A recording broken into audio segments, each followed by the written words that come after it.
मिहिका की मम्मी, क्या हुआ? वो जो अभी बाहर सारा बैठक धोकर आई थी, मम्मी की पुकार पर हर अंदाज में उनकी तरफ देखा। वो बोली, बेटा, वो ऊपर वाला पोर्शन साफ करवा दो।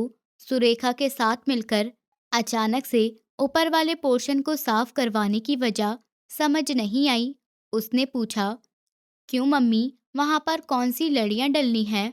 मम्मी बोली, लड़ियां नहीं डालनी, तुम्हारे पापा जी के दोस्त का बेटा आ रहा है, आदि कुछ दिन यहीं पर रहेगा।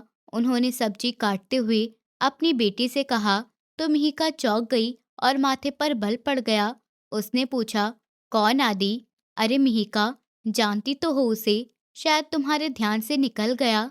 अब अगर तुम्हारे सवाल खत्म हो गए हों तो पर वाला पोर्शन साफ करो। शाम तक वो आ जाएगा और मैं खाने पीने का बंदोबस्त कर लूंगी। इतना कहकर वो उठकर किचन की तरफ बढ़ गई। मिहिका मन ही मन सोच रही थी कि ये अमीर लोगों को आज अचानक गरीब दोस्त का ख्याल कैसे आ गया। हो ना हो, मैं कोई मशीन तो नहीं हूँ, इंसान हूँ। कल ही कितनी मुश्किल से नीचे वाला पोर्शन साफ किया था, अब ऊपर का भी कहा गया। उसने थकान से वहीं पर बैठते हुए बड़बड़ाया।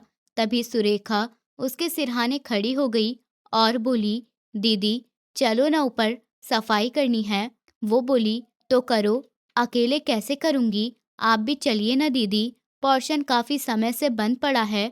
मिहिका ने नखरे से कहा, यार, इतनी धूल होगी, मुझे एलर्जी हो जाएगी, तो तुम्हें ही करना पड़ेगा। सुरेखा ने जिद की, दीदी, बस ऊपर चलो मेरे साथ, मुझे अकेले ऊपर जाते डर लगता है। मिहिका ने अनमाने ढंग से हामी भरी और कहा, अच्छा चलो। दोनों ऊपर वाले पोर्शन की तरफ बढ़ गईं, लेकिन मिहिका के दिल में सैकड़ों सवाल आदि को लेकर घूम रहे थे, जिसका अचानक आने का बताया गया था और अब उसे ये सब काम भी करना पड़ रहा था। मिहिका का मन मोबाइल में लिखे जा रहे अपने नॉवल में था, जो क्लाइमैक्स पर पहुंच चुका था और वो चाहती थी कि जल्दी से काम खत्म करके बैठ जाए, लेकिन हालात बदलते देर नहीं लगती। उधर मेरठ की गलियों में कानून की रखवाली कर रहा आदि अचानक एक नोटिफिकेशन के जरिए अलीगढ़ ट्रांसफर कर दिया गया। ये बादला कभी राजनीतिक दबाव की वजह से होता था, कभी सिर्फ रोटेशन पॉलिसी के तहत, पर हकीकत यही है कि पुलिस अधिकारी के लिए कोई भी शहर स्थायी नहीं होता। अगले ही दिन वो नए शहर में अजनबी सा हो जाता, पर वर्दी का आत्मविश्वास उसे फिर से खड़ा कर दिया। आदि ने 11 साल सेवा में गुजार दिए थे। टेबल पर रखा हुआ शिफ्टिंग का नोटिफिकेशन एक बार फिर पढ़ा। मेरठ की गलियां, वो शहर जिसकी हिफाजत के लिए उसने दिन रात एक कर दिया, अब उसके बस में नहीं रहा और खुद ऑफिसर होने की कीमत उसे अदा करनी पड़ रही थी। वो जानता था कि अगर जरा सा भी झुक जाता तो अपनी पोस्टिंग लंबे समय तक रुकवा सकता था, पर आदि ने कभी अपने उसूलों का सौदा नहीं किया। जिंदगी में चाहे कितनी मुश्किल आई, उसके चेहरे पर वही शक्ति और आत्मविश्वास कायम रहा, क्योंकि उसका मानना था कि फर्ज कभी शहर का नहीं होता, फर्ज हमेशा वर्दी का होता है। अब उसे अलीगढ़ जाना था, एक नई जिम्मेदारी उठानी थी। तभी उसने अपनी मम्मी की आंखों में आंसू देखे और फौरन उनके हाथ पकड़कर पूछा, मम्मी, आप क्यों रो रही हैं? मैं आपको छोड़कर जा रहा हूँ, लेकिन मैं रो नहीं रहा। आप भी रोएंगी तो आपका आदि टूट जाएगा। आप मेरी ताकत हैं, आपको पता है ना। वो मम्मी के हाथों को चूमने लगा। उसकी मम्मी ने हल्की नाराजगी से कहा, अगर तुम्हारी जिद ना होती तो आज मैं तुम्हें यहाँ से जाने ही ना देती। तुम जानते हो ना, डीआईजी की बेटी स्नेहा से शादी करके तुम घर को स्वर्ग से नर्क बना लेते। ये सब मैं कैसे सहती?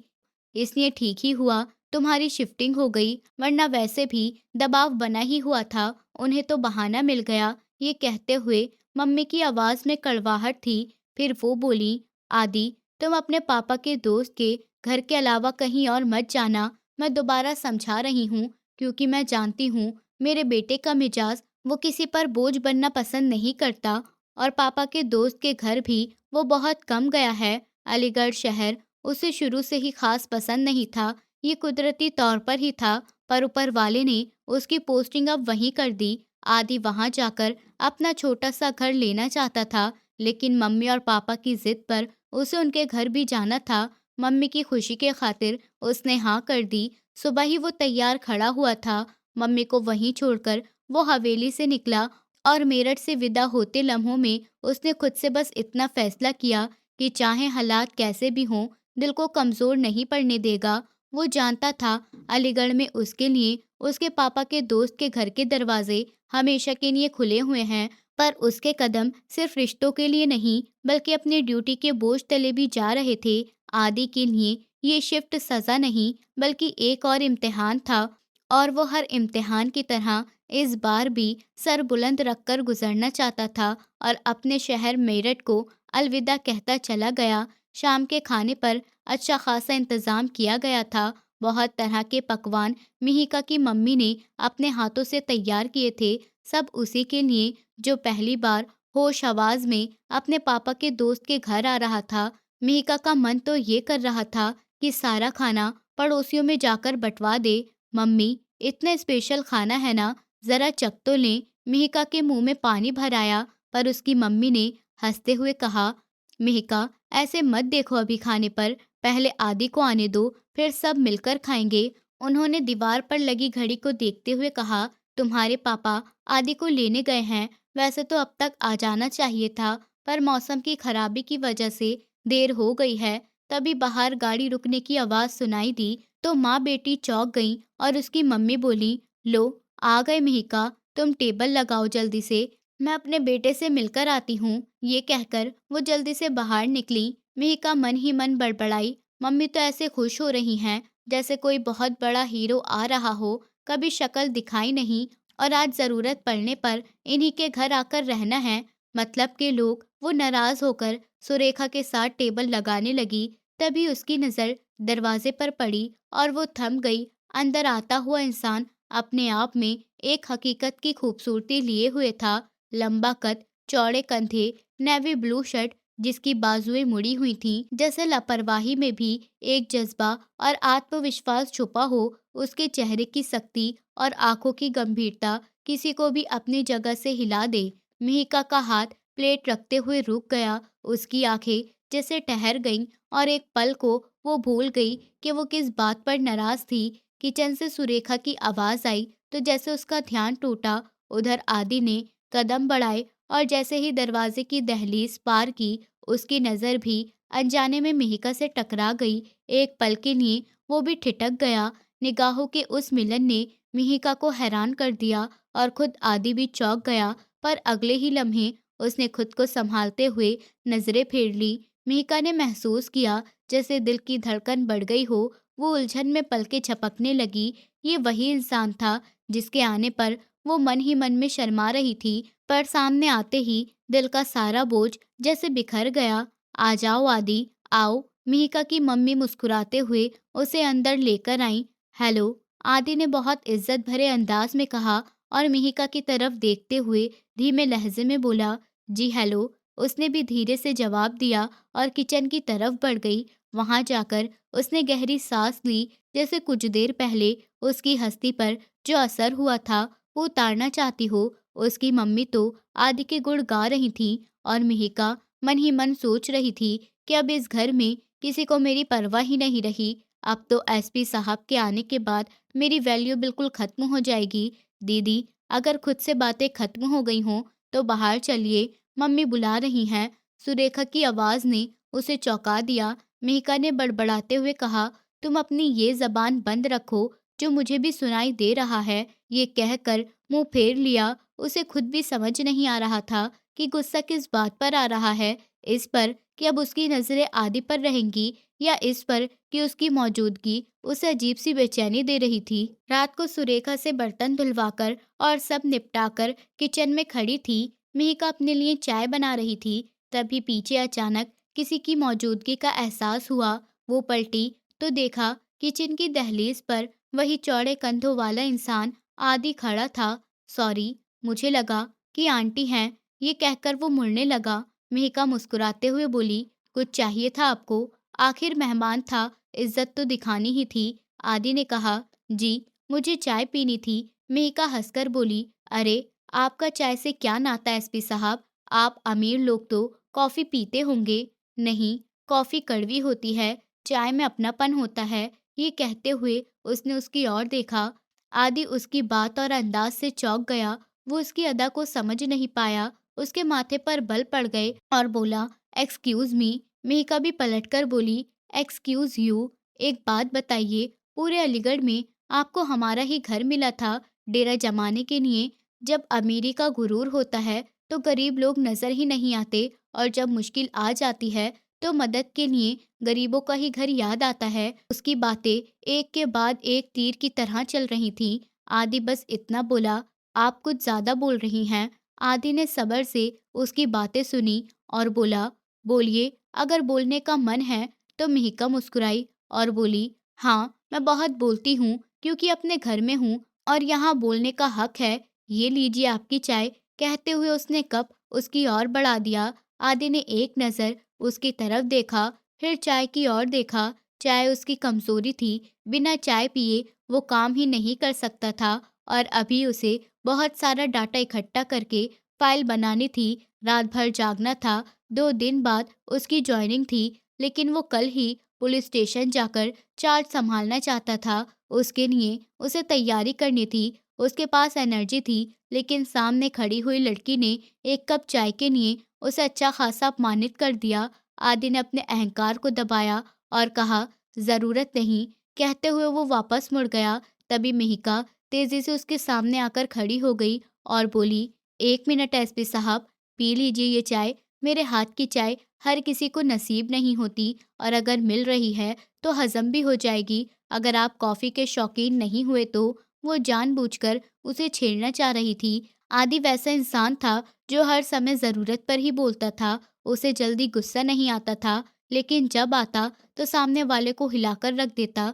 पर इस समय उसके सामने एक लड़की खड़ी थी, और लड़की से तो वो वैसे ही कतराता था। यही वजह थी कि स्नेहा ने जब उस पर प्यार का जाल फेंका तो वो बचकर निकल गया था। लेकिन अब मामला अलग था। वो समझ गया था कि ये लड़की उसे हल्के में नहीं लेने वाली। मिहिका ने फिर से आंखें टिमटिमाते हुए कहा, लीजिए एसपी, इसमें कुछ मिलाया नहीं है। और इस बार उसने कप इस तरह आगे बढ़ाया कि दोनों के हाथ टच ना हो। आदि ने बिना कुछ कहे कप थामा और वहां रुके बिना ऊपर वाले पोर्शन की तरफ बढ़ गया। मिहिका वहीं खड़ी रही जब तक कि वो नजरों से ओझल नहीं हो गया। फिर धीरे से बुदबुदाई, अरे किस्मत, आज तो तेरे नसीब में चाय भी नहीं। उधर दूसरी तरफ स्नेहा अपने दादा यानी डीआईजी साहब से उलझ रही थी। उसने गुस्से में कहा, आपने उसका ट्रांसफर क्यों करवा दिया? दादा, मुझे वो चाहिए। मुझे आदि से इश्क है, और आपने ही उसे मुझसे दूर कर दिया। डीआईजी साहब ने गंभीर आवाज में कहा, स्नेहा, पागलों जैसी बात मत करो। वो इतना सख्त दिल और खुददार इंसान है कि उसने तुम्हें छोड़ना पसंद किया, लेकिन अपने उसूल नहीं। छोड़ो, तुम्हें समझना चाहिए उसके लिए ये ट्रांसफर मौत के बराबर था, क्योंकि वो अपने शहर से दूर जा रहा है, और सिर्फ तुम्हारी वजह से उसे ये कुर्बानी देनी पड़ी है। अब खुद सोच लो कि तुम्हारी उसकी नज़र में कितनी अहमियत है। डीआईजी के शब्दों ने स्नेहा को आईना दिखा दिया, पर वो मुंह बनाकर बोली, यू नो दादा, मुझे उसकी यही अदाएं घायल कर गई हैं। मैं उसका पता चाहती हूँ। मैं उसके पास जाऊंगी। जब तक उसे अपना ना बना लूं, तब तक उसका पीछा नहीं छोड़ूंगी। डीआईजी साहब ने गुस्से से कहा, स्नेहा, मैं तुम्हारा दादी हूँ, आदि का दुश्मन नहीं। उसका पीछा करना छोड़ दो। वो तुम्हारा कभी नहीं हो सकता, और अगर उसका एड्रेस मेरे पास होता भी तो मैं तुम्हें कभी ना देता। ये कहते हुए वो अपने कमरे में चले गए। स्नेहा ने ठान लिया था कि चाहे कुछ भी हो, आदि सिर्फ उसका है, और उसे पाने के लिए वो किसी भी हद तक जाएगी। इधर आदि अपने जरूरी दस्तावेज तैयार कर रहा था। तभी अचानक लाइट चली गई। वो चौंक गया, क्योंकि जब से आया था एक बार भी बिजली नहीं गई थी, और अब अचानक ये कैसे हो सकता है? वो बाहर निकलकर रेलिंग के पास खड़ा हो गया। अंकल, अभी वो इतना ही कह पाया था कि नीचे रोशनी देख उसने रुककर सोचा कि अजीब है, नीचे वाले पोर्शन में लाइट आ रही है, सिर्फ ऊपर की ही गई है। तभी मिहिका के पापा बाहर निकले और बोले, क्या हुआ बेटा, लाइट क्यों चली गई? आज तक हमारे एरिया में ऐसा नहीं हुआ। नीचे तो सब ठीक है, ऊपर का फ्यूज खराब हो गया होगा। मैं देखता हूँ। आदि ने कहा, अंकल रहने दीजिए, मैं देख लेता हूँ। बताइए कहाँ है? तभी हाथ में टॉर्च लिए मिहिका आ गई और बोली, मैं देखती हूँ। पापा ने कहा, बेटा जाओ आदि की मदद कर दो। मिहिका मुस्कुराकर बोली, पापा मैं तो मदद के लिए ही आई हूँ। वो आदि को लेकर घर के पीछे गई और टॉर्च जलाते हुए बोली, करिए चेक। आदि ने बोर्ड खोला और देखने लगा। उसमें सचमुच एक फ्यूज गायब था। मिहिका शरारत से बोली, हाँ तो मुझे क्या पता। आदि ने गंभीर होकर कहा, सीरियसली? मिहिका ने आंखें नचाते हुए कहा, हाँ एसपी साहब, यहीं कहीं देखिए, अगर होगा तो मिलेगा। वो जमीन की तरफ इशारा कर रही थी। आदि सचमुच इधर उधर ढूंढने लगा और तभी मिहिका ने चुपके से हाथ में रखा फ्यूज लगाने की कोशिश की। जैसे ही उसने जोड़ा, जोर का करंट लगा और वो चीख मारते हुए पीछे गिर पड़ी। मिहिका, क्या हुआ? वो घबराकर उसकी तरफ बढ़ा और उसका हाथ पकड़ लिया। मिहिका की आंखों में मोटे मोटे आंसू आ गए। करंट लगने से वो बोल नहीं पा रही थी। आदि ने नीचे गिरा हुआ फ्यूज उठाया और उसे लगाने लगा। तभी मिहिका ने उसके कंधे को पकड़कर रोक लिया। आदि ने पलटकर उसकी आंखों में देखा और फिर पास रखे पानी से भरे बर्तन को देखा। उसकी धड़कन एक पल को रुक गई। मिहिका कांपती आवाज में बोली, नहीं, इसे मत लगाना, ये तुम्हें भी करंट मार देगा। वो घबराई हुई थी, लेकिन आदि मुस्कुराया और बोला, मैं तुम्हारी तरह पागल नहीं हूँ। उसने पहले स्विच ऑफ किया, फिर ध्यान से फ्यूज लगाया और उसके बाद स्विच ऑन किया तो ऊपर वाले पोर्शन में भी लाइट आ गई। आदि ने उसकी तरफ देखा और पूछा, ज्यादा दर्द तो नहीं हो रहा? इधर आओ, मुझे दिखाओ। वो उसका हाथ पकड़कर देखने लगा। मिहिका बोली, नहीं, मैं ठीक हूँ, और जल्दी से अपना हाथ छुड़ाकर वहां से भाग गई, जबकि आदि उसे देखता रह गया। सुबह नाश्ते के बाद आदि पुलिस स्टेशन के लिए निकल चुका था और मिहिका अपनी यूनिवर्सिटी के लिए बस से जाती थी। वो अपनी पड़ोस की एक दोस्त के साथ थी। दोनों इंग्लिश लेक्चर के मास्टर्स कर रही थीं। रास्ते में उसकी दोस्त ने मजाक किया, सुना है तुम्हारे घर एक बड़ा हैंडसम लड़का आया है, एसपी। वो मुस्कुराते हुए बोली, मेरा एसपी कहाँ से हुआ? अपनी मम्मी का होगा। मिहिका ने मुंह बनाते हुए जवाब दिया। बस एक जगह रुकी और कुछ लड़के चढ़े जो ऊंची आवाज में बातें कर रहे थे और हंस रहे थे। मिहिका और उसकी दोस्त ने उन्हें घूर कर देखा। तभी एक लड़के ने पास खड़ी एक लड़की को होका मारा। वो घबरा गई। उसका चेहरा ढका हुआ था और जगह न होने की वजह से खड़ी थी। लड़के बार बार उसे गिराने की कोशिश कर रहे थे और हंस रहे थे। तभी आगे खड़ा हुआ एक लड़का मिहिका की नजरों में आया और उसका गुस्सा सातवें आसमान पर पहुंच गया। उसकी दोस्त ने रोकने की कोशिश की, पर मिहिका उठ खड़ी हुई और बोली, मैं उसकी गैरत जगाने जा रही हूँ। उसने उस लड़की को अपनी जगह बिठा दिया और खुद खड़ी हो गई। लड़कों ने मिहिका को देखा तो ठिठक गए, क्योंकि बाकी औरतों ने खुद को ढका हुआ था, पर मिहिका का खूबसूरत चेहरा साफ नजर आ रहा था। उनमें से एक लड़के ने शरारत से मिहिका का कंधा छुआ तो मिहिका ने पलटकर उसे जोरदार थप्पड़ मारा। उसका गाल लाल हो गया। बस में एकदम सन्नाटा छा गया। सबकी नजरें उन पर टिक गईं। वो लड़का जो रोज ऐसी हरकत करता था, आज पहली बार किसी लड़की के थप्पड़ से हक्का बक्का रह गया। उसका खून खौलने लगा और उसने गाली देकर मिहिका की तरफ बढ़ना चाहा। तभी मिहिका ने दूसरा थप्पड़ जड़ दिया और गुस्से में बोली, खबरदार, जो अपनी गंदी जुबान से एक और गाली निकाली तो मैं तुम्हारा मुंह तोड़ दूंगी। तुम जैसे लोग समाज की गंदगी हो। तुम्हें माँ बाप पैदा कर कर सड़क पर छोड़ देते हैं ताकि तुम बाहर जाकर जहर फैलाओ, लेकिन अक्सर सामने शेरनी भी निकल आती है जो तुम्हारी जबान खींच निकालने की ताकत रखती है। बस में मौजूद लोग उसकी हिम्मत देखकर हैरान रह गए। लड़का गुर्राया, तुम जानती हो मैं कौन हूँ? मिहिका ने डटकर जवाब दिया, नहीं, मुझे नहीं पता और ना जानना है। राह चलते कुत्तों के मुंह लगना मेरी फितरत में नहीं। अचानक उसने ड्राइवर से कहा, अंकल बस रोकिए, और बस रुक गई। मिहिका ने लड़के से कहा, नीचे उतर अपने इस गंदे गिरोह के साथ। लड़का अकड़कर बोला, बस तेरे बाप की है जो मुझे उतारेगी। मिहिका ने उसकी तरफ इशारा किया और बोली, हिम्मत है तो नीचे उतर, वरना मैं सबके सामने तेरा चेहरा नोच दूंगी। कंडक्टर ने डरते हुए कहा, मैडम जाने दीजिए, क्यों पंगा ले रही हैं? लेकिन मिहिका ने उसे भी डांट दिया, तुम भी डरपोक इंसान हो। तुम्हारे सामने ये लड़कियां छेड़ी जा रही हैं और तुम चुप हो। लड़का हंसकर बोला, ये डरता है क्योंकि ये जानता है मैं कौन हूँ। मैं चाहूँ तो भरी बस में तेरे कपड़े उतार दूंगा। उसकी बात सुनकर बस में बैठे लोग सुन रह गए। मिहिका ने फिर हाथ उठाया, लेकिन इस बार लड़के ने उसकी कलाई पकड़कर जोर से मरोड़ दी और मेहिका की चीख निकल गई। छोड़ो लड़की को। एक आदमी की गैरत जाग गई। उसने अपने दोस्त को इशारा किया तो उनमें से एक ने पिस्तौल निकालकर उसकी तरफ तान दी। इस डर से ड्राइवर ने बस रोक दी। उसके बाद किसी में इतनी हिम्मत नहीं रही कि कोई इस मामले में बोले। अगर फायर हो जाता तो वो बंदा जान से चला जाता, क्योंकि अमीर बाप की बिगड़ी हुई औलाद थी और कोई भी उनसे पंगा लेने की हिम्मत नहीं कर पा रहा था। तभी अचानक से एक जानी पहचानी आवाज सुनकर मिहिका पलट गई और वहीं पत्थर बनी खड़ी रह गई। वो कोई और नहीं बल्कि एसपी आदि थे। उन्होंने अपनी पिस्तौल निकाली और उन लड़कों को बस से भगा दिया। वो तो अचानक से वहां से गुजर रहे थे। बस में हलचल देखी तो रुक गए, लेकिन अंदर मिहिका को देखकर हैरान रह गए। उन्होंने आके सब मामला ठंडा किया और मिहिका को अपनी गाड़ी में बिठा लिया। गाड़ी में खामोशी थी। आदि का ध्यान ड्राइविंग पर था, लेकिन उसका मन बार बार मिहिका की हरकतों पर अटक रहा था। वो सोच रहा था कि आज ये लड़की अपनी कलाई पर पड़े दर्द के बावजूद बार बार किन नजरों से उसको देख रही थी।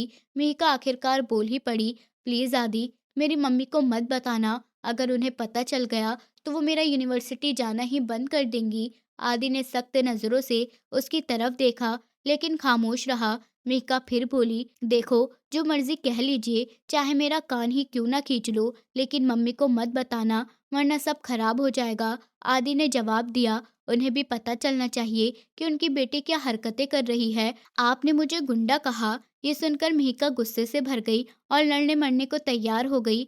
वो बोली, हरकतें गुंडों वाली तभी होती जब मैं चुप खड़ी रहती। वो लोग लड़की को छेड़ रहे थे और सब तमाशा देख रहे थे। मैं बगैरत बनकर खड़ी नहीं रह सकती थी, इसलिए मैंने थप्पड़ मारा। आदि ने सर हिलाते हुए कहा, लेकिन तुमने अपनी जान को खतरे में डाल दिया। मिहिका गुस्से में बोली, मेरे अंदर हिम्मत है और मैं इंसाफ के लिए लड़ना चाहती हूँ। उसकी बातें सुनकर आदि को अजीब सा एहसास हुआ। तभी उसने देखा कि मिहिका अपनी कलाई को दबा रही है। उसने फिक्र भरी नजरों से पूछा, कलाई को क्या हुआ? मिहिका ने धीरे से कहा, उस बदतमीज ने इतनी जोर से पकड़कर मरोड़ दी थी कि दर्द हो रहा है, लेकिन घर जाकर बहाना बना लूंगी, बस आप कुछ मत कहना। आदि ने तुरंत गाड़ी रोकी और उसकी तरफ मुड़कर बोला, मुझे पहले क्यों नहीं बताया? मिहिका अपनी कलाई छुड़ाने लगी, लेकिन आदि ने झटके से उसकी कलाई पकड़कर सीधा किया। तभी वो दर्द से कर्रा उठी। आदि ने उसके होठों पर अपनी उंगली रखकर उसे चुप करवा दिया। मिहिका उस दर्द से सिसक उठी। आदि ने तुरंत अपना हाथ पीछे किया और दोबारा गाड़ी स्टार्ट कर दी। उसने सख्ती से कहा, ये पहली और आखिरी चेतावनी है, अगली बार ऐसी गलती की गुंजाइश नहीं होगी। मिहिका ने नाक चढ़ाई, लेकिन चुप रही। आदि को इस पुलिस स्टेशन का चार्ज संभाले 2 हफ्ते हो चुके थे। सब कुछ ठीक चल रहा था, लेकिन दिल ही दिल में वो काफी परेशान था। मेरठ में वो बड़े केस तक पहुंच गया था, लेकिन अचानक उसका ट्रांसफर करा दिया गया और सारे सबूत अधूरे रह गए। उसे हमेशा यही लगता था कि ईमानदारी से कोई काम करने नहीं दिया जाता। हर तरफ करप्शन फैला है और ऐसे माहौल में कोई अच्छा इंसान सिस्टम को कैसे बदले, यही सोचते हुए वो खिड़की के पास खड़ा था। तभी अचानक दरवाजा खुला और मेहका अंदर आ गई। वो बिना इजाजत पूछे ही अंदर चली आई और बोली, वैसे भी ये घर मेरा ही तो है, मुझे क्यों इजाजत लेनी चाहिए? उसके हाथ में चाय का मग था जो उसने एक छोटी सी ट्रे में रखा हुआ था। आदि ने चाय उसके हाथ से ले ली, हालांकि वो ध्यान रख रहा था कि उसका हाथ उसके हाथ छू ना जाए, जबकि उसी दिन उसने बिना झिझक उसकी कलाई पकड़ ली थी। मेहका मुस्कुराते हुए बोली, ये चाय मैंने खुशी में बनाई है, क्योंकि आज आपने मेरे पापा की मदद की है। जब उनकी गाड़ी खराब हो गई तो आपने उन्हें ऑफिस छोड़ दिया। ये बात उन्होंने मुझे बताई। आदि के लिए ये कोई बड़ी बात नहीं थी, लेकिन सामने खड़ी लड़की इतनी खुश होकर शुक्रिया अदा कर रही थी कि वो खुद भी अनजाने में उसकी मुस्कुराहट में खो गया। उसने बस इतना कहा कि वो मेरे भी अंकल हैं। ये तो मेरा फर्ज था, इसमें इतना शुक्रगुजार होने की ज़रूरत नहीं है। वो चाय का कप हाथ में उठाने लगा। ये आपके लिए मायने नहीं रखता होगा, लेकिन मेरे लिए मेरे पापा बहुत अहम हैं, वो बोली। तभी आदि के नंबर पर उसकी मम्मी की कॉल आने लगी, तो वो एकदम उनसे बात करने लगा। मिहिका वहां से उठ गई थी। मम्मी, ये क्या कह रही हैं आप? अचानक वो भी अपनी जगह से उठा तो मिहिका कमरे के दरवाजे के पास जाते कदम रुक गए। उसने पलटकर आदि को देखा, जो परेशानी से माथा मसल रहा था। जबकि दूसरे हाथ से मोबाइल कान से लगाए खड़ा था। बेटा, पिछले 1 हफ्ते से वो यहाँ रोज आ जाती है, कहती है कि आदि का एड्रेस दे दो। हम में से तो किसी ने नहीं दिया, लेकिन शायद तुम्हारे किसी दोस्त से उसने ले लिया है। उसे उलझाकर आदि की मम्मी ने अफसोस से कहा, ऐसा नहीं होना चाहिए था। चलिए देखता हूँ मैं, आप फिक्र मत करिए। दोबारा आए तो अंदर मत घुसने दीजिएगा उसको। वो उन्हें तसल्ली देता हुआ कॉल काट गया। सब ठीक तो है? आंटी जी ठीक है ना? वो पहली बार आज अपनी आंटी का हाल पूछ रही थी। शायद ये उसी मामले का रिटर्न था जो आदि ने उसके पापा के साथ किया। हाँ, ठीक है। तुम यही हो? मुझे लगा चली गई। आदि ने बात का मुंह मोड़ दिया, जबकि अपनी परेशानी छुपा नहीं सका। उसे अंदाजा था कि स्नेहा यहाँ आकर क्या हंगामा करने वाली है। उससे पहले उसे कोई न कोई बंदोबस्त करना ही था। वो एक लड़की थी, और अगर वो उसके साथ कोई सख्ती करता तो उसकी हरकतों पर उसे सीधा जेल में बंद करवा देती। पर ड्यूटी की वजह से भी वो चुप रह जाता। जो भी था, वो उसके बड़े थे। वो उनकी बेटी को कैसे जेल में बंद करता। वो आज पुलिस स्टेशन जा ही रहा था कि उसकी निगाह मिहिका पर जाकर ठहर गई, जो अकेली ही बस स्टॉप तक आई हुई थी। उसने पुलिस जीप वहीं उसके पास रोक दी। आज अकेली हो? दोस्त कहाँ है तुम्हारी? वो नीचे उतरते हुए पूछने लगा। मेरे दोस्त को बुखार है, आज वो नहीं जा रही, मिहिका ने जवाब दिया। अकेली कैसे जाओगी? चलो आओ, मैं छोड़ देता हूँ, वो कहते हुए वापस जीप में बैठने लगा। आदि, आदतें मत खराब करिए, आपने तो चले जाना है, मैं फिर यहीं बस पकड़ लूंगी। वो अपनी चादर को सर पर ठीक से ओढ़ते हुए बोली, मैं भी तुम्हारे हाथ की चाय पी रहा हूँ। यही सोचता तो कब की छोड़ चुका होता। आ जाओ। अब वो उसकी बात का जवाब देते हुए उसी गाड़ी में बैठने का इशारा भी कर गया। मिहिका मुस्कुराकर उसके साथ पैसेंजर सीट पर बैठ गई तो उसने गाड़ी आगे बढ़ा दी। बहुत प्राउड सा फील हो रहा है। आपको भी प्राउड होता होगा ना? पुलिस की गाड़ी में बैठते हुए वो बच्चों की तरह पूछ रही थी। मैं जब अपना फर्ज पूरा करता हूँ तभी प्राउड फील करता हूँ, वो उसकी बात का सब्र से जवाब देता। गाड़ी का मोड़ काट ही रहा था कि अचानक सामने रोड पर एक गाड़ी रास्ता रोके खड़ी नजर आई। आदि ने गाड़ी ब्रेक पर लगाई। सामने गाड़ी में स्नेहा मौजूद थी, जो कड़े तेवर लिए आदि को ही घूर रही थी। अगले ही पल वो गाड़ी से उतरकर आदि की जीप के सामने आकर खड़ी हो गई और साथ में बैठी मिहिका को एक नज़र घूरने लगी। तो मुझे इनकार करके तुम यहाँ इस लड़की के साथ वक्त गुजार रहे हो? स्नेहा भड़कते हुए बोली। आदि ने मुश्किल से सब्र संभाला, जबकि मिहिका हैरानी से उसे देख रही थी। बाहर आओ आदि, तुम मुझे ऐसा धोखा नहीं दे सकते, वो चिल्लाई। आदि ने माथा मसला और जीप से नीचे उतर आया। क्या मसला है तुम्हारा? क्यों खड़ी हो? अपनी और मेरी इज्जत की धज्जियां उड़ा रही हो? वो बोला, जबकि मिहिका भी अब कुछ हद तक नीचे उतरकर देखने लगी। ये सिचुएशन उसके लिए बिल्कुल नई थी। उसे तो लगा था कि आदि सिंगल है, लेकिन आज उसे पता चला वो सिंगल नहीं है। इज्जत की धज्जियां कैसे उड़ती हैं, ये तो बहुत जल्दी तुम्हें बताऊंगी आदि। वो उसका कॉलर पकड़ने वाली ही थी कि आदि ने झट से पीछे हटकर उसका हाथ दूर कर दिया। मैं औरत पर हाथ नहीं उठाता स्नेहा, बस बहुत हो गया, अब लिमिट में रहो। अच्छा किया, अच्छा किया, कर लोगे तुम। वो आगे बढ़ने लगी। अगर दोबारा मेरी वर्दी को छूने की कोशिश की तो मैं भूल जाऊंगा कि तुम एक लड़की हो। इस बार वो गरजते हुए बोला, मैं तुम तक पहुंचने के सारे हक हासिल कर लूंगी आदि। फिर क्या करोगे? आज रोक रहे हो, जब मेरे साथ शादी हो जाएगी तब क्या करोगे? उसका ये अंदाज देखकर आदि गुस्से से लाल हो गया। ऐसा कैसे हो सकता है? आदि को मैं इजाजत नहीं दूंगी कि वो दूसरी शादी करे। तुम बीच में कहाँ से आ गई? अचानक मिहिका की बात पर वो दोनों ही चौंक गए। आपने इस लड़की को बताया नहीं हमारी शादी के बारे में? मिहिका ने आगे बढ़कर आदि के बाजू को अपने हाथ में ले लिया। शादी? स्नेहा पर तो जैसा आसमान टूट पड़ा। आदि तो अभी तक आंखें गाड़ी उसे देख रहा था। वो क्या बोल रही थी? Yes, he is my husband, Mihika ने पूरे भरोसे से स्नेहा की तरफ देखते हुए कहा। आदि, आदि तुम ऐसा कैसे कर सकते हो? तुम सिर्फ मेरे हो, ये लड़की झूठ बोल रही है ना? बताओ आदि, मैं पागलों की तरह आगे बढ़ी थी। वहीं रुक जाओ। सच यही है कि ये मेरे पति हैं, लेकिन इतना ही सच ये भी है कि मैं हाथ उठाती नहीं हूँ और किसी को अपने ऊपर हाथ उठाने भी नहीं देती, सामने चाहे औरत हो या मर्द। मेघ अपनी कलाई दिखाते हुए एक निडर अंदाज में बोली थी। स्नेहा के पास कोई जवाब नहीं था। उसका प्यार उसके हाथ से इस तरह फिसल जाएगा, उसे यकीन ही नहीं हो रहा था। चलें आदि, मेहिका ने उसकी तरफ प्यार से देखते हुए कहा। तो आदि ने हल्की सी भौं झुका ली और उसे खींचते हुए साथ ले गया। जल्दी चलिए, मुझे देर हो रही है, मेरा पहला पीरियड मिस हो जाएगा, वो धीरे से बोली। देखने में यूं लग रहा था जैसे बहुत प्यार से बात कर रही हो। स्नेहा पूरी तरह जल उठी थी, जबकि आदि ने गहरा सांस लेकर गाड़ी आगे बढ़ा दी और स्नेहा बीच सड़क पर खड़ी रह गई।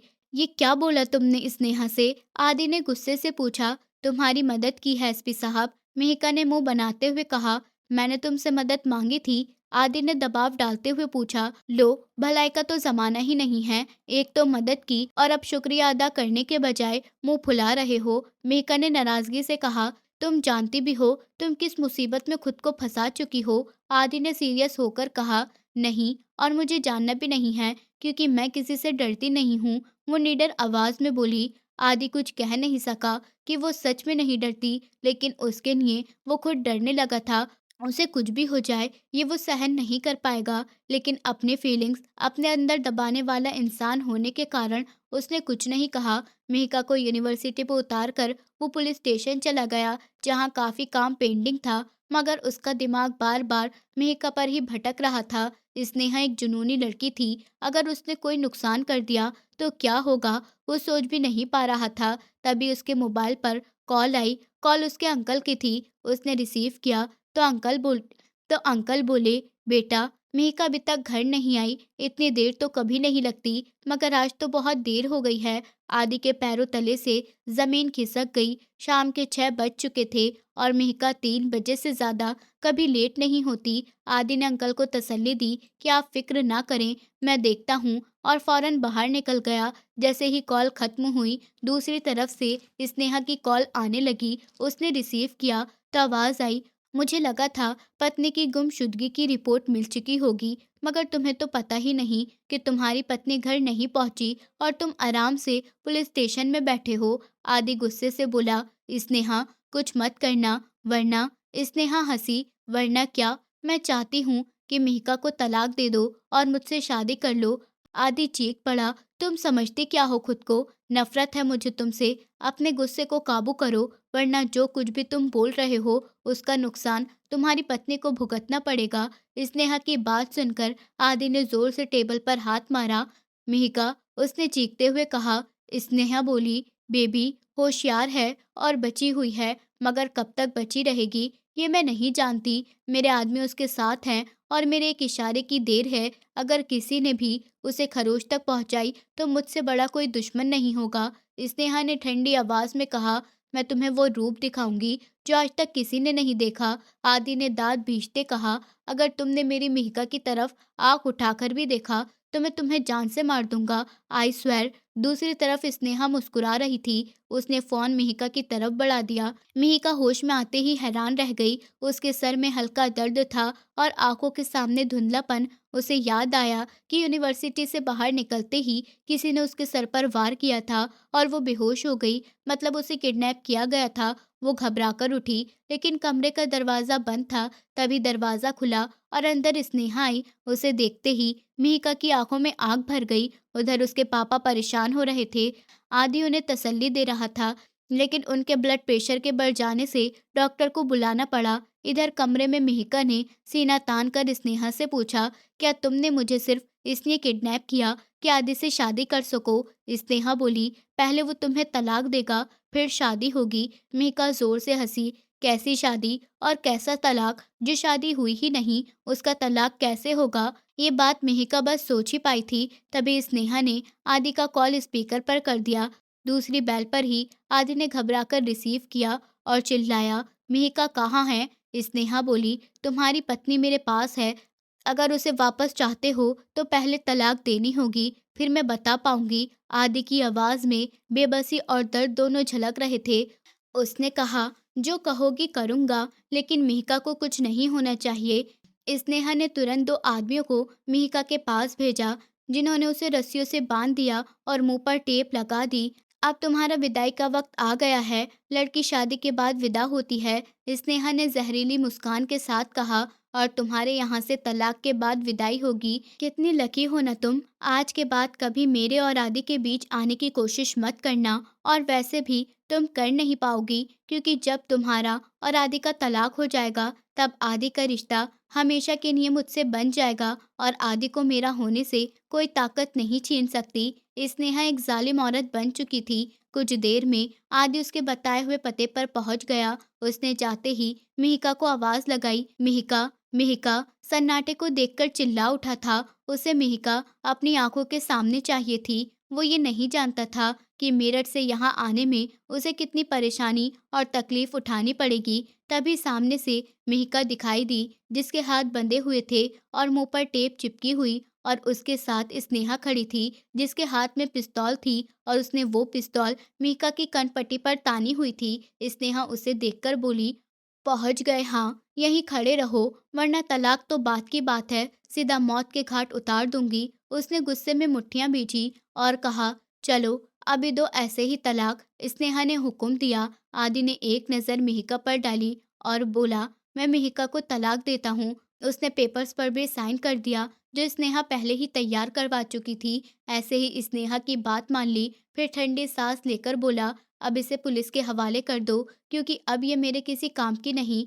स्नेहा ने उसे धक्का दिया तो वो लड़खड़ा गई। आदि ने आगे बढ़कर उसे अपनी बाहों में संभाल लिया। स्नेहा ने जाते जाते मिहिका को देखा, और वो ताना कसती मुस्कान के साथ अपनी गाड़ी की तरफ बढ़ गई और वहां से चली गई। ये पल दर्द का फल था, और उसमें भी वो दोनों को अकेला छोड़ गई, ताकि एक दूसरे का दुख और दर्द बांट सकें, क्योंकि स्नेहा को यकीन हो गया था कि आदि को उससे कोई नहीं छीन सकता। आदि ने मिहिका के मुंह से टेप हटाई तो उसकी सिसकियां बाहर निकल आईं और आंखों में आंसू भर आए। आदि ने उसकी रस्सियां खोलते हुए कहा, मिहिका, आर यू ओके? तभी मिहिका ने उसके चेहरे पर जोरदार थप्पड़ जड़ दिया। आदि सुन रह गया, और मिहिका बोली, तुम धोखेबाज, बदतमीज, मैं तुम्हारी जान ले लूंगी। वो उसको सीने पर हथेलियां मारते हुए पीछे की तरफ धकेलती जा रही थी, और वो बस एक टुक उसको देखते ही जा रहा था। क्या हुआ? कुछ कहा किसी ने? मिहिका, मेरी तरफ देखो, प्लीज बताओ, किसी ने कुछ कहा क्या? वो परेशान हो गया। उसने उसे सर से पांव तक देखा। वो सही सलामत थी, फिर भी ये क्यों रो रही थी? हाँ, आपने कहा अभी मुझे तलाक दे दिया है, वो रोते हुए बोलती जा रही थी। उसकी बात पर आदि ने एक पल को सांस रोक लिया, और अगले ही पल गहरी सांस भरकर बोला, सच में तुम इस बात पर रो रही हो? आदि को उसकी दिमागी हालत पर शक होने लगा। तो क्या नाचूं मैं कि आपने मुझे तलाक दे दिया है? वो पलटकर बोली। वो उसे बस देखता रह गया। अरे यार, तलाक के लिए शादी होना जरूरी है। हमारी शादी कब हुई? वो उसकी कनपटी पर उंगली रखते हुए बोला, और उसका हाथ पकड़कर गाड़ी की तरफ बढ़ गया। हाँ, ये तो मैंने सोचा ही नहीं। अचानक से मिहिका की जान में जान आई। गाड़ी अब घर की तरफ बढ़ रही थी। मिहिका ने किन नजरों से आदि को देखा, उसके गाल पर मारा थप्पड़ याद आया, तो बोली, आई एम सॉरी। उसने तुरंत माफी मांगी। किस बात की माफी? आदि ने बिना उसकी तरफ देखे पूछा। यहाँ मारा आपको? वो धीरे से उसके गाल पर हाथ रखकर बोली। आदि ने एक नजर उसे मासूमियत से देखा और बोला, मरहम भी तो तुमसे ही लगवाऊंगा। वक्त आने पर वो उसकी आंखों में गहराई से देखता, फिर खिड़की की तरफ नजरें जमा देता, जबकि उसकी बात मेका के सर के ऊपर से गुजर जाती। आदि गहरी सोच में था। स्नेहा ने जो किया उसके लिए वो माफ करने का कोई इरादा नहीं रखता था, लेकिन मिहिका को अब वो छोड़ना भी नहीं चाहता था। यही वजह थी कि उसने मिहिका से शादी का फैसला किया, और घर पहुंचकर अपने पापा को सबसे पहले ये खबर देने का इरादा बनाया। मिहिका को सही सलामत देखकर उसके पापा और मम्मी फिर से जी उठे। शुक्र है कि रात से पहले हमारी बेटी वापस घर आ गई। आदि, तुम्हारा ये एहसान हम सारी जिंदगी नहीं उतार पाएंगे। मिहिका के पापा ने उसे गले से लगा लिया। उतार सकते हैं अंकल। अचानक उसकी बात पर मिहिका, जो माँ के गले लगी हुई रो रही थी, आदि की तरफ देखने लगी। मुझे मिहिका दे दीजिए, वो सीधे सादे शब्दों में बोला। तो मिहिका के पापा का दिल जीत गया। यही तो उनकी ख्वाहिश थी, लेकिन अपने दोस्त की अमीरी और आदि की पोस्ट देखकर कभी जुबान पर नहीं ला पाए थे।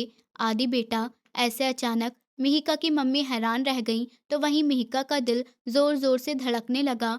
कुछ फैसले अचानक होते हैं और दिल से होते हैं। प्लीज़ अंकल, मिहिका की शादी मेरे साथ कर दीजिए। मैं आपको कभी शिकायत का मौका नहीं दूँगा। आदि की बात सुनकर मिहिका के पापा ने कहा, बेटा तुम पर तो हमें खुद से भी ज्यादा भरोसा है। और उन्होंने फिर से उसको गले लगा लिया। उन्होंने वही रिश्ता पक्का कर लिया और जिसका रिश्ता पक्का किया जा रहा था उससे पूछना तक किसी ने जरूरी नहीं समझा। मिहिका अपने कमरे में जाकर जोर से जूते दाएं बाएं फेंकती हुई बिस्तर पर बैठकर रोने लगी। वो क्यों रो रही थी? क्या आदि उसे बुरा लगता था? नहीं, बल्कि एसपी आदि तो उसके दिल की धड़कनें तेज कर देता था। पर बात वही थी कि स्नेहा कौन है और वो क्यों उसके पीछे पड़ी हुई है। कहीं उसने पहले से शादी तो नहीं कर रखी और अब तोड़ रहा है। वो खुद को उलझाती रही और फिर सब ऊपर वाले के हवाले कर दिया। जब सब कुछ ऊपर वाले के हवाले कर दो तो वो खुद ही सही रास्ता दिखाता है। उधर आदि ने अपनी माँ को फोन करके सब बता दिया और उन्हें अपने दोस्त के साथ अलीगढ़ आने को कहा ताकि वो बेटे की शादी कर सकें। आदि की मम्मी ने बहुत खुशी दिखाई। उन्हें तो पहले से ही मिहिका बहुत पसंद थी। उनके दिल का भी यही अरमान था और उसका श्रेय स्नेहा को ही जाता था। अगर स्नेहा आदि के पीछे ना पड़ी होती तो वो अपनी पोस्टिंग की वजह से अलीगढ़ ना आता और ना ही मिहिका से मिलता। शाम तक उसकी मम्मी आदि के दोस्त के साथ पहुंच गई और रात को बेटे की शादी करवा दी। इसे कहते हैं चट मंगनी और पट बिया। आदि के दोस्त ने हंसते हुए कहा, पर उसकी मम्मी ने तुरंत सुधारा, ये शादी नहीं, ये नसीबों का मिलन है जिसे ऊपर वाला बनाता है। आदि की मम्मी ने प्यार से मिहिका के चेहरे को छुआ और उसके माथे पर प्यार किया तो वो शर्माकर आंखें झुका गई। शादी मुबारक हो आदि। पीछे से आवाज आई तो उसने मुड़कर मिहिका को देखा। सादे से सलवार कमीज में भी उसकी खूबसूरती साफ झलक रही थी। वो मोबाइल पर इंस्पेक्टर से बात कर रहा था। कॉल खत्म होते ही पूरी तरह मिहिका की तरफ मुड़ गया और मुस्कुराते हुए बोला, ऐसे रूखी सूखी मुबारकबाद कौन देता है? धीरे धीरे 2 कदम चलते हुए उसके पास आया। मिठाई से सबका मुंह मीठा करवाया था ना, और वैसे भी मैं आ गई हूँ तो तुम्हें मुबारकबाद देने की जरूरत ही नहीं रही। लेकिन मेरा मुंह मिठाई से मीठा नहीं होने वाला। वो अपने होठों पर जीभ फेरते हुए बोला, अच्छा बताओ क्या खाना चाहोगे? चाय लोगे या कुछ और खाओगे? तभी आदि ने अचानक उसकी कमर पर हाथ रखकर उसे अपनी ओर खींच लिया और वो एकदम से उसके सीने से लग गई। दोनों के दिल की धड़कनें एक साथ तेज हो गईं और माहौल थम सा गया। वो मुस्कुराते हुए बोला, पत्नी के पास आकर मुबारकबाद देने का अंदाज यही होता है। और उसकी बातों से मेहका के होश उड़ने लगे। उसकी जबान लड़खड़ाई और उसने सोचा, ये एसपी जिसे वो शरीफ और सख्त समझती थी असल में बिल्कुल अलग ही निकला। वो बोली, क्या हुआ? आपको इतने पसीने क्यों आ रहे हैं? उसकी हालत देखकर वो अपनी मुस्कुराहट दबा गया। वो बोली, नहीं, मैं ठीक हूँ, आप बस थोड़े दूर रहिए। ये कहते हुए उसने सीने पर हाथ रखा, लेकिन उस चट्टान जैसे सीने की धड़कन महसूस करके तुरंत हाथ पीछे खींच लिया। उसका दिल बहुत तेजी से धड़क रहा था। आदि बोला, पहले मुंह तो मीठा कर लो, और उसके चेहरे के करीब झुक गया तो वो घबराकर पीछे हट गई। मेहिका ने उसे रोकते हुए कहा, ये क्या कर रहे हो? कोई आ जाएगा तो देखकर क्या सोचेगा? वो नजरें चुराते हुए बोली थी, ये तो आपको आधी रात में मेरे पास आने से पहले ही सोचना चाहिए था। और वैसे भी शादी हो चुकी है, अब ये हक मेरा है। ये कहते हुए उसने उसे खींचकर और करीब किया और उसके होठों पर झुक गया। मेहका उसकी गिरफ्त में सब पड़ गई। उसकी आंखें भर आईं और वो आदि को देख रही थी। लेकिन अगले ही पल आदि ने अपना प्यार और बढ़ा दिया। उसने मुस्कुराते हुए कहा, अब हुआ मुंह मीठा, और थोड़ा पीछे हट गया। मेहिका ने उसे बेयकीनी और हैरानी से देखा। वो पूरी तरह उसकी गिरफ्त में बन चुकी थी और चाहकर भी खुद को छुड़ा नहीं पा रही थी। वो बोली, बेशरम एसपी साहब। वो नजरें चुराने लगी तो आदि ने दांत भींचते हुए कहा, अपनी पत्नी से बेशर्मी कर रहा हूँ, किसी गैर से नहीं। और ये कहते हुए उसने उसे और करीब खींचा। मेहिका ने रुकते हुए कहा, प्लीज मुझे जाना है। लेकिन उसकी बात पूरी होने से पहले ही आदि ने आगे बढ़कर उसके माथे पर अपने होंठ रख दिए और वो चुप सी खड़ी रह गई। उस पल के बाद मेहिका का चेहरा गुलाब की तरह लाल हो गया। उसकी सांसें इतनी तेज चल रही थीं कि खुद को संभालना मुश्किल हो रहा था। वो पहली बार इतने करीब आई और उसे महसूस हो रहा था जैसे दिल की हर धड़कन उसकी चाहत को बयान कर रही हो। आदि ने उसके माथे को चूमते हुए धीमे से कहा, अब डरने की कोई ज़रूरत नहीं, तुम्हारे सारे डर, तुम्हारे सारे गम अब मेरे ज़िम्मे हैं। मेहिका की आंखों में नमी तैर गई, वो खुद को रोक ना पाई और उसके सीने से लग गई। उसे लगा जैसे बरसों की थकान और दर्द एक पल में खत्म हो गया हो और पहली बार उसे ये एहसास हुआ कि ये रिश्ता सिर्फ नाम का नहीं, बल्कि सच्चे अपनेपन और प्यार का है। दिन बीतने लगे।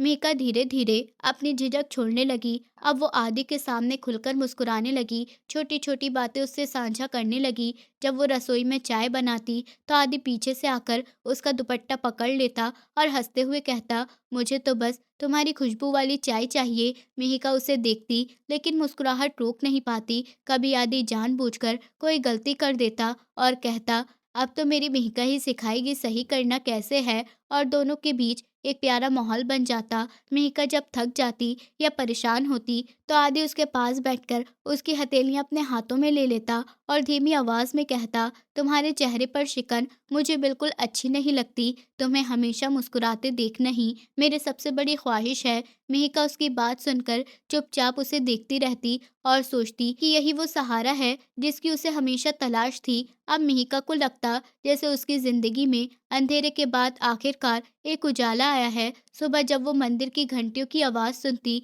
तो मन ही मन ऊपर वाले का शुक्रिया करती कि उसने उसे इतना समझदार और सच्ची साथी दिया है।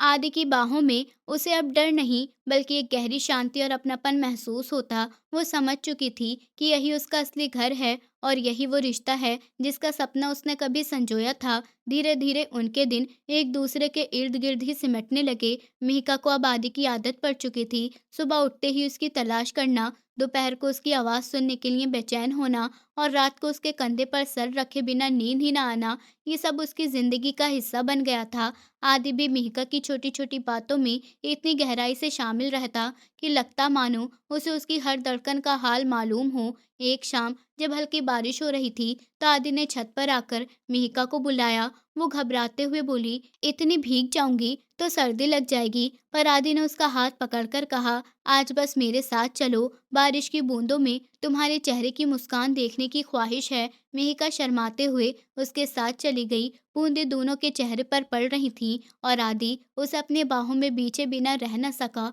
वो बोला, तुम जानती हो मैं कितना लकी हूँ जो मुझे तुम मिली हो। मेहिका की आंखें झुक गईं और वो खुद को उसके करीब और ज्यादा महसूस करने लगी। समय के साथ मेहिका की झिझक बिल्कुल खत्म हो गई। अब वो भी खुलकर आदि को चिढ़ाने लगी। कभी उसकी वर्दी छुपा देती, तो कभी चाय में चीनी ज्यादा डालकर हंस पड़ती। आदि गुस्से का नाटक करता, पर फिर उसी पल उसके गाल खींच लेता और कहता, तुमसे लड़ना भी मुझे उतना ही अच्छा लगता है जितना तुम्हें मनाना। एक रात मिहिका ने हिम्मत जुटाकर पहली बार खुद से अपने मन की बात कही। उसने आदि का हाथ थामते हुए कहा, पता है शादी के वक्त मैं बहुत डरी हुई थी। मुझे लगा था कि ये रिश्ता शायद सिर्फ जिम्मेदारी तक ही सीमित रह जाएगा, पर आज मुझे लगता है जैसे ये मेरा सबसे बड़ा सहारा है। आपने तो मुझे जीना सिखाया है। आदि उसकी बात सुनकर गहराई से मुस्कुराया और बोला, अब जब तक मैं हूँ तब तक तुम्हारे चेहरे से कभी आंसू नहीं बहेंगे, यही मेरा वादा है।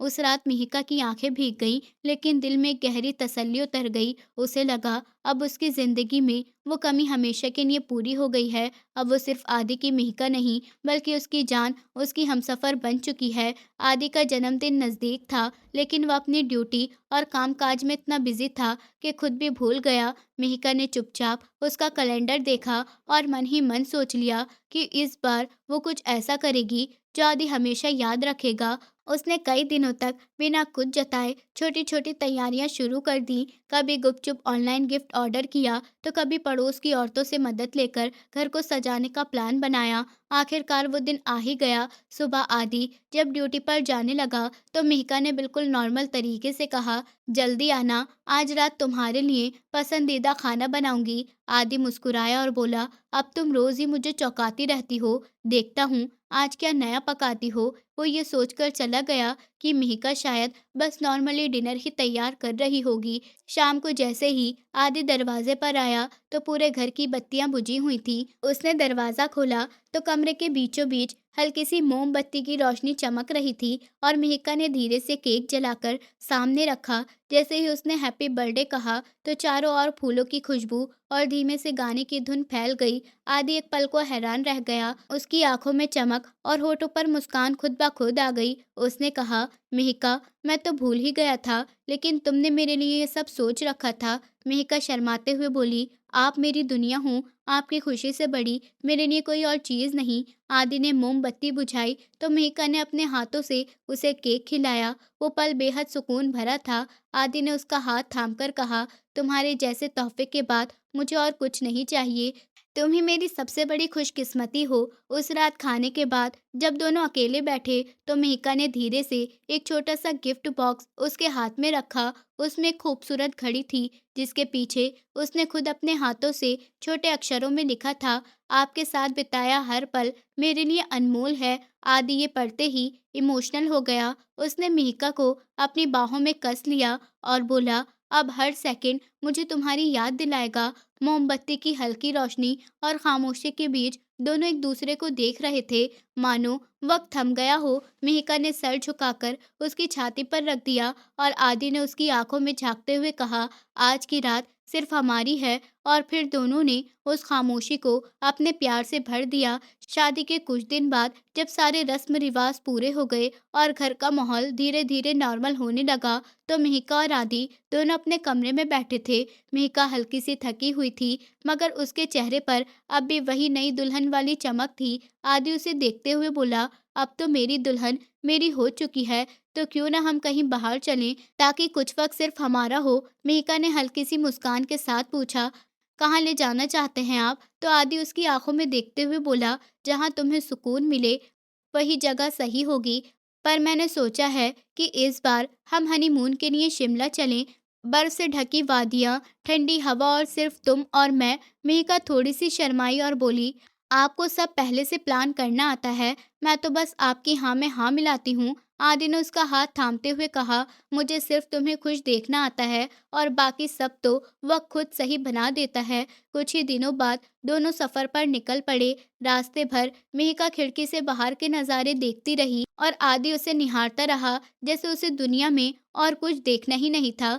शिमला पहुंचकर होटल के कमरे की बालकनी से जब उन्होंने बर्फ से ढकी वादियों को देखा तो मिहिका की आंखें चमक उठी। उसने मासूमियत से कहा, ये तो किसी सपने जैसा लग रहा है। आदि उसके पास आया और पीछे से उसे अपनी बाहों में भरते हुए बोला, ये सपना नहीं, हकीकत है। और ये हकीकत अब सिर्फ हमारी है। ठंडी हवा में मिहिका को उसका सीना और भी गर्माहट देने लगा। वो उसकी धड़कनों को महसूस करती रही और खुद को उसकी बाहों में पूरी तरह समेट लिया। शाम को दोनों ने साथ बैठकर मोमबत्ती की रोशनी में खाना खाया। रोमांटिक सॉन्ग चल रहा था। मिहिका ने धीरे से कहा, शायद यही पल हर लड़की अपनी शादी के बाद जीना चाहती है और मैं खुशकिस्मत हूँ कि मुझे ये सब आपके साथ मिल रहा है। आदि ने उसका चेहरा अपने हाथों में लेकर कहा, और मैं खुशकिस्मत हूँ कि मुझे तुम जैसी पत्नी मिली जिसने मेरी जिंदगी को पूरा कर दिया। उस रात बर्फबारी और चांदनी की रोशनी के बीच उनका प्यार और भी गहरा हो गया। दोनों ने महसूस किया कि शादी सिर्फ एक बंधन नहीं, बल्कि दो दिलों का मिलन है जो अब हमेशा के लिए एक दूसरे के हो चुके हैं। दोस्तों, उम्मीद करती हूँ आपको हमारी कहानी पसंद आई होगी। कहानी पसंद आई है तो वीडियो को लाइक करें, चैनल पर नए हैं तो चैनल को सब्सक्राइब करें और हाँ, नोटिफिकेशन बेल को ज़रूर दबाएं ताकि अगली अपडेट सबसे पहले आपको मिले।